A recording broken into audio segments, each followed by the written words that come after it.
Magandang araw sa lahat. Welcome po ulit dito sa atin channel ang Biyahe Ikomida. Maraming salamat sa lahat ng nag-subscribe, indeed. Punta tayo sa atin topic. Maris at Anthony bawal tanungin ng personal questions sa MediaCon.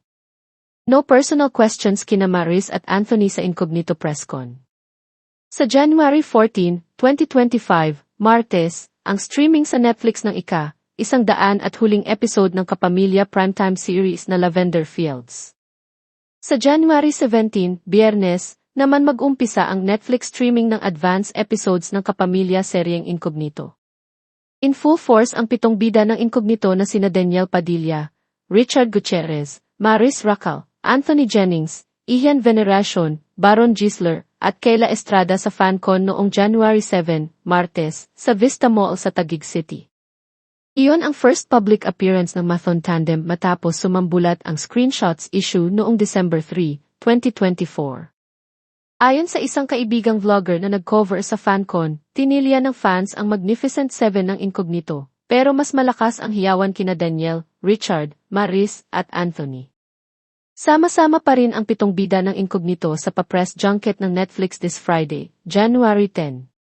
Kabilin-bilinan sa mga mag-interview, panatilihing nakatuon ang lahat ng tanong sa serye, walang personal na tanong. Pre-approved ang mga tanong. Ang deadline ng pagsusumit ng questions ay noong January 8, Miyerkules ng 6 p.m.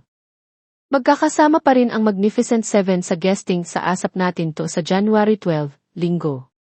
Nakunan na ito. Walang hiwalay na duet ang Mathon. Sama-sama ang 7 bida sa isang production number. Ayon sa source ng Pep Troika, bago mag-umpisang umere ang Incognito ay good for 10 weeks na ang natapos. Tatagalang 26 weeks ang Incognito. May mga kukunan pa silang eksena sa Benguet ngayong January. Sa February ay nakatakdang mag-shoot sila sa Japan. Ang loglay ng Incognito, sa paghahanap ng pagtubos, isang crew ng mga misfits ay sumali sa isang pribadong kumpanya ng militar sa isang serye ng mga nakamamatay na misyon laban sa kriminal na underworld. Simulat sa pool, naniniwala ako sa talent ni Maris Racal. Kaya gusto ko siyang makabawi sa paggawa ng magagandang content tulad na lang ng maganda sanang kalalabasan ng Incognito at yung Toronto International Film Festival entry niyang Sunshine. Sana talaga, masuportahan pa siya ng mga tao sa magaganda siyang nagagawa, and I heard may Netflix movie pa sila ni Anthony Jennings na nakakasa na.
Salamat for being here.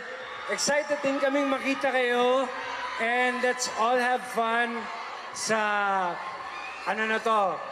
FanCon natin. And please, sa lahat ng mga nandito, panoorin nyo talaga tong Incognito dahil pinaghirapan po namin itong lahat.